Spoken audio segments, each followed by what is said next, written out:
Well, good morning, everybody. Meteorologist Andrew Wilson here with an update to your forecast. It is 11 a.m. on Sunday. We love to do our weekly weather updates each Sunday at 11 a.m. just to get you ready for the week ahead. So let's talk a little bit about what we're dealing with today. We do have a lot of cloud cover out there, and that cloud cover is going to be sticking around all day today, really for a majority of tomorrow morning, and then we'll finally see it break up as we head into Monday afternoon. You know, I always like to start off by just saying welcome to the stream. This is something that we do again every Sunday at 11 a.m. It's a way that we like to get people prepared for the week ahead. You can catch it on the 11 Alive app on YouTube, and then also on the 11 Alive Plus app there that you can get on your Roku, Fire TV, and then also Apple TV devices. If you're watching this at a later date, the information is going to still be relevant. Just know that some of the information could be dated. Some of it could, like the wind advisory that we have for today. If you're watching this after 7 a.m. on Monday, the wind will have finally calmed down, but up until 7 a.m. Monday, we do have a wind advisory in place, and that's going to be into far north Georgia. We could have sustained winds at 15 to 25 miles per hour. These winds are all picking up behind the cold front that we had moved through just last night. That's why we had the shower and thunderstorm activity yesterday into last night, and now those stronger winds just again moving in and bringing in the colder air behind that cold front. Gusts could be up to 45 miles per hour. There in far north Georgia, we may end up with some power outages, and actually here in the Atlanta area, we've had some power outages, and it's likely from this wind. Look at some of the gusts that we have had in Atlanta. This is gusts as of 11 a.m., 31 miles per hour. You know, we could have gusts up to 30, maybe even 35 miles per hour at times today. It's going to be very strong wind, and you have to remember the ground is very saturated from all the heavy rainfall that we had here over this past week. It could lead to trees kind of swaying a little bit more and possibly even coming down. 26 mile per hour gusts in Peachtree City, 28 in Thomaston, 21 in Carrollton, and 28 in Marietta. Now, as we head throughout the afternoon, I think the highest winds are actually going to be occurring in the early afternoon on Sunday. And then as we head into Monday, notice they're still going to be strong even as of 4 a.m., not really calming down until we head into the latter part of the morning and into the early part of the afternoon there on Monday. We talked about it. The colder air is being brought in by some of these stronger winds. These are the temperatures as of 11 a.m. on Sunday. Notice that we have temperatures at 47 in Atlanta, 45 in Covington, 47 in Peachtree City. I'm thinking the temperatures pretty much halt where they're at now because of these stronger winds that are still bringing in the colder air mass, and then the fact that we have so much cloud cover overhead. Temperatures are trending much colder compared to where they were at this time Saturday. On Saturday, we had temperatures in the 60s, but right now those temperatures again in the 40s, and they will continue to trend cooler all throughout the day on Sunday. Notice that we've had a big switch in our temperatures here as we've headed throughout the last few days. You know, we were hanging out just around average for the end of December and throughout the beginning and middle of January. But then once we headed into the kind of early to end of January, I guess you could say, right around January 20th time frame, we saw our temperatures really take a dip, down to 32 for the high, 17 for the low there. And then once we moved into this past week, look at the temperatures just surged. That blue line, by the way, that's the average low. The red line, that's your average high. And then the white here, that's just the range of temperatures where we had 48 for the high one day, 27 for the low, 32 for a high, 17 for a low. While we had 32 for the high there, we had then just a few days later 72 for the high. That is a 40-degree swing just within a few days. So we had that big surge in temperatures, and now our temperatures are going to be back closer to where they should be for this time of year. You'll see that in the 7-day forecast here in just a moment. Satellite and radar, again, showing the cloud cover overhead, not seeing anything in the way of shower activity, though. Moving into the more widespread range here across the southeast. You see that it's not just us, much of the southeast dealing with clouds. And when you look off to our north, they even have a little bit of shower activity and flurries into the higher elevations of the mountains there, up into eastern Kentucky, eastern Tennessee, stretching into Virginia, western portions of Virginia, and then West Virginia itself. That's that big area of low pressure, the reason why we had the shower activity spark for us yesterday, and the reason why it's so windy. There's a little bit more of a pressure gradient across our region. So the 11 Alive app, it's a great way for you to get information. I mentioned this earlier that you can download it and keep it updated on information, watching updates just like the one you're seeing right now. You can also download that 11 Alive Plus app on Roku, Fire TV, and also Apple TV. Make sure you download the app because, again, it's a great way for you to get information. You can watch newscasts live, very useful if you lose power. I know we had a lot of people without power in DeKalb County this morning and down towards Conyers. Remember, you can download the app and still catch the newscast as long as you have a cell signal or Wi-Fi. You can still watch the news. Send in your weather wow moments. Check out the hourly forecast. That is the hourly forecast for Sunday afternoon. Notice the windy conditions expected, and then keeping an eye on the radar, which would have been really useful for this past week, right, with all those stormy conditions we had. Radar's going to be quiet, though, over the next few days. Forecast track picks up on that. For today, again, just cloud cover overhead. Temperatures rising into the upper 40s. Tonight, those temperatures will fall all the way down into the 30s when you're waking up there on Monday. The kids need the thick jacket at the bus stop. It will still be breezy. Good jackets are definitely going to be needed, but no umbrellas. We will be dry to start off Monday, and this cloud cover will thin out by the time we head into the afternoon, and temperatures will rebound into the upper 40s, lower 50s. Plenty of sunshine overhead for Monday afternoon.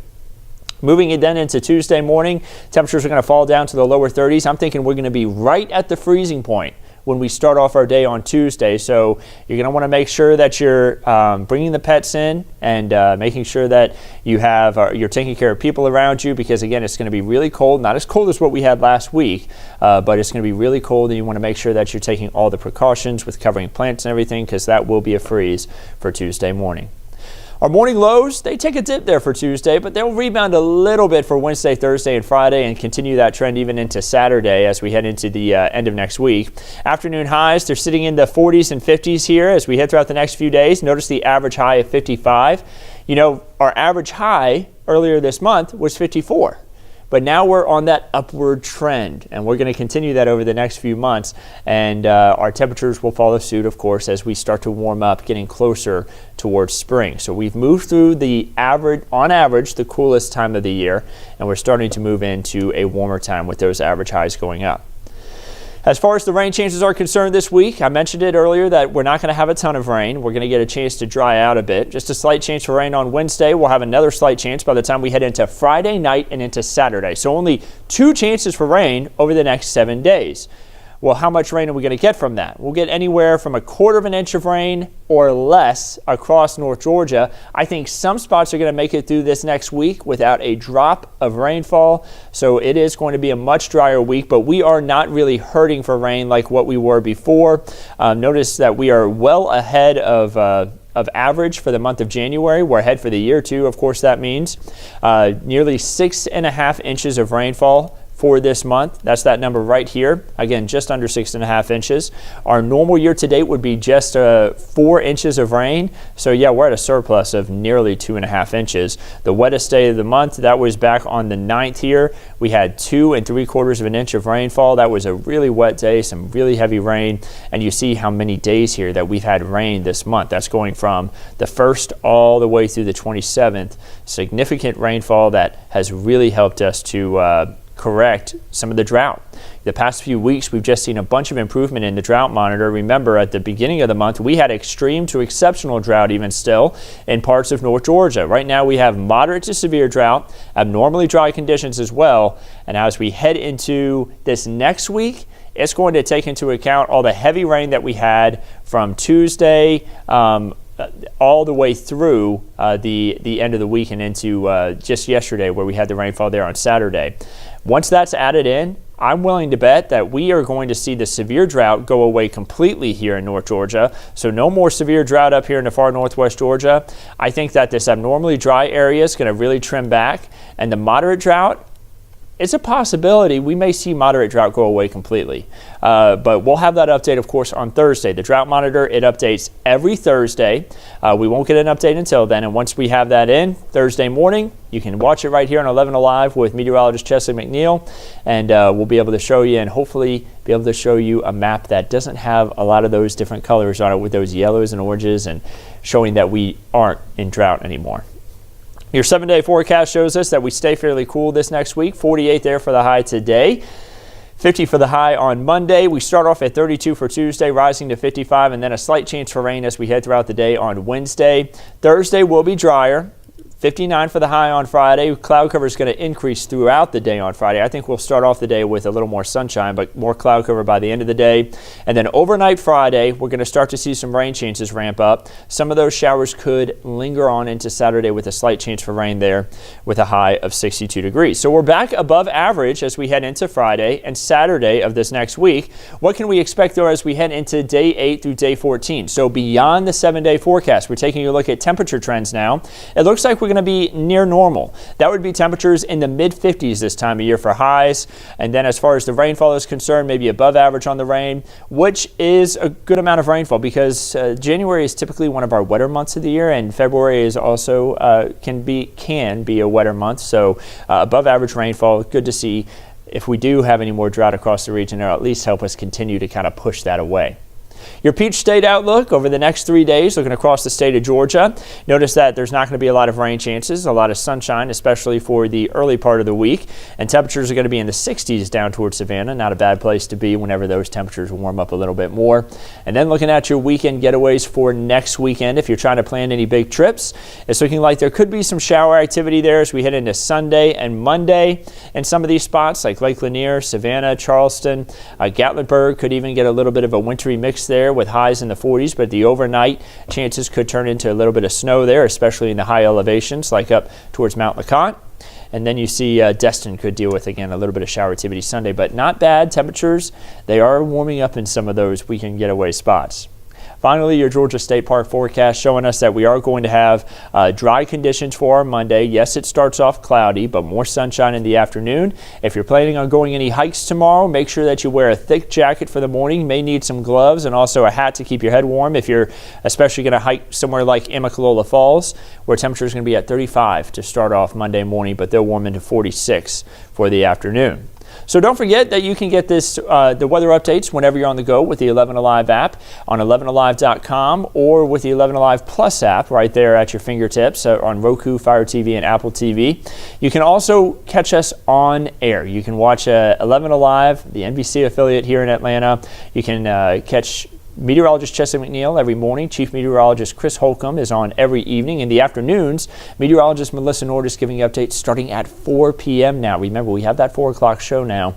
And then you can catch me, meteorologist Andrew Wilson, on weekend mornings, as well as meteorologist Nicole Hartford every weekend evening. Right now, she's on maternity leave, but she is going to be back here in just a couple weeks. We hope that everybody has a wonderful week ahead of them. And of course, we'll keep you updated on everything right here at 11 Alive.